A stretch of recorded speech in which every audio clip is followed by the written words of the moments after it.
esse número. 88,8% do trabalho que um consultor realiza vem por meio de indicações de outras empresas. Isso acontece comigo. Chega um momento na tua carreira como consultora que você não fica mais prospectando a empresa. Veja, é um ciclo virtuoso, né? A gente pode dizer, onde você faz um trabalho bem feito, você tem um método, faz um trabalho bem feito na consultoria, é bem avaliada, a empresa te recontrata e a empresa te indica para outras empresas. E aí, essa outra empresa, de novo, você faz o trabalho bem feito, com qualidade, essa empresa te indica para outras empresas. E isso vai numa espiral crescente que você vai tendo cada vez menos necessidade de prospectar empresas. E isso pode acontecer com você em menos de um ano. Eu tenho certeza disso, porque isso acontece com alunas e alunos meus, né? Que vão fazendo um trabalho bem feito, e até ex-alunos e ex-alunas também.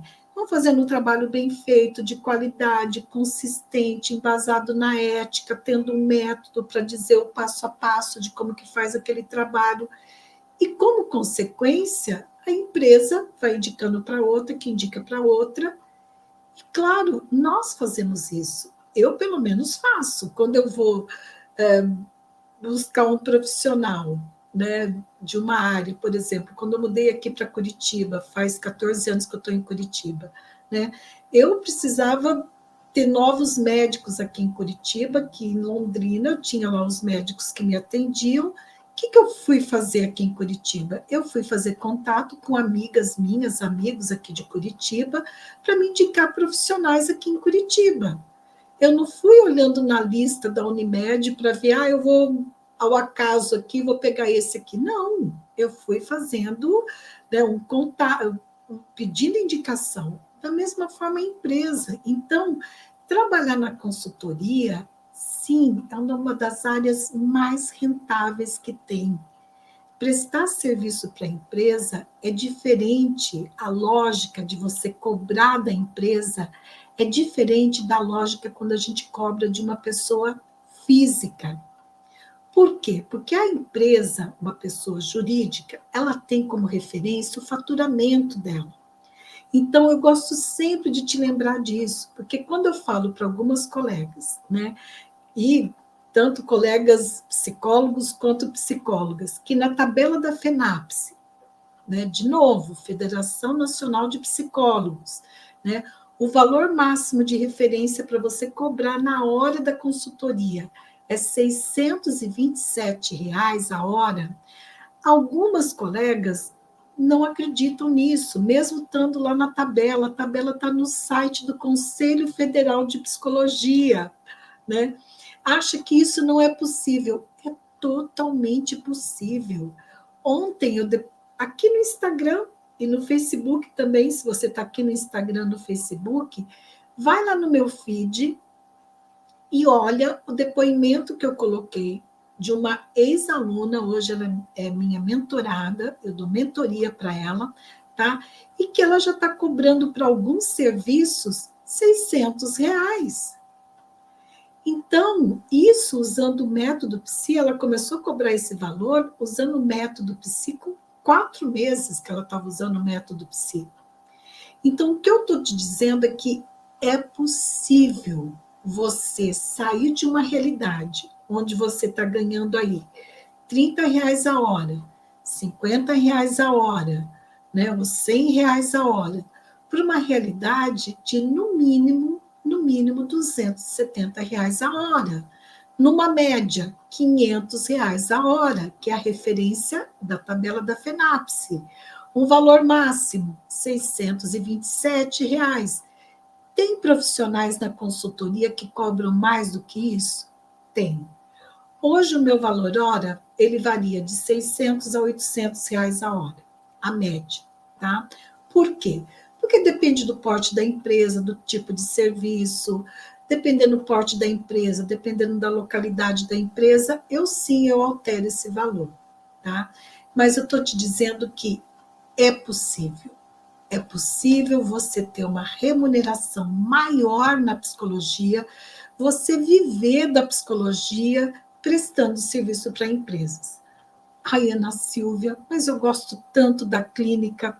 Eu ouço isso às vezes, algumas colegas falando. Eu gosto tanto da clínica, eu me identifico com a clínica, essa relação mais próxima, de um a um. Tudo bem, você não precisa abandonar a clínica. O que eu estou sugerindo para você, que é estratégico para a tua carreira profissional, veja, é estratégica, é uma questão de sobrevivência profissional. É você ter um plano B. Aquilo que eu te falei lá no início aqui da nossa conversa. Nunca coloque os ovos numa cesta só. Eu estava numa. Essa frase eu ouvi pela primeira vez. Senta que lá vem história, né? Como dizem, né? Deixa eu só tomar uma aguinha. Apesar do frio que está aqui em Curitiba, a gente está com 12 graus aqui em Curitiba. A capital mais fria do Brasil é Curitiba. Mas a gente fica com sede também. Olha só, eu era gestora de RH, me lembro direitinho dessa cena. Eu era gestora de RH numa multinacional. Foi a última empresa que eu trabalhei como gestora de RH, que depois que eu me desliguei dessa empresa, eu já, em paralelo, eu já tinha uma empresa de consultoria, e quando eu me desliguei dessa empresa, aí eu decidi realmente ficar exclusivamente na consultoria. Mas eu era gestora de RH, estava viajando para São Paulo, onde era o corporativo, o RH corporativo dessa empresa. Então, as viagens, né, pelo menos, no mínimo, uma vez por mês eu tinha que viajar para São Paulo, porque as reuniões do RH, né, juntando todos os RHs, eram em São Paulo. Eu estava no avião, e aí, de repente, né, ali no avião, você fica, né, sem conversar com a pessoa do lado, às vezes, tal. E eu ouvi um casal, que pelo jeito eles já eram conhecidos, amigos há algum tempo. Ouvi um casal que estava no banco, assim, do outro lado do corredor, e ela falava assim para ele, né? É aquilo que eu sempre digo, não se pode botar os ovos numa cesta só. Ou seja, você não é estratégico para a sobrevivência do teu negócio, para a sobrevivência da tua carreira, que você dependa apenas de uma fonte de renda. É estratégico para a gente ter independência financeira, para a gente ter autonomia, para a gente ter qualidade de vida. É estratégico que você tenha outras fontes de renda.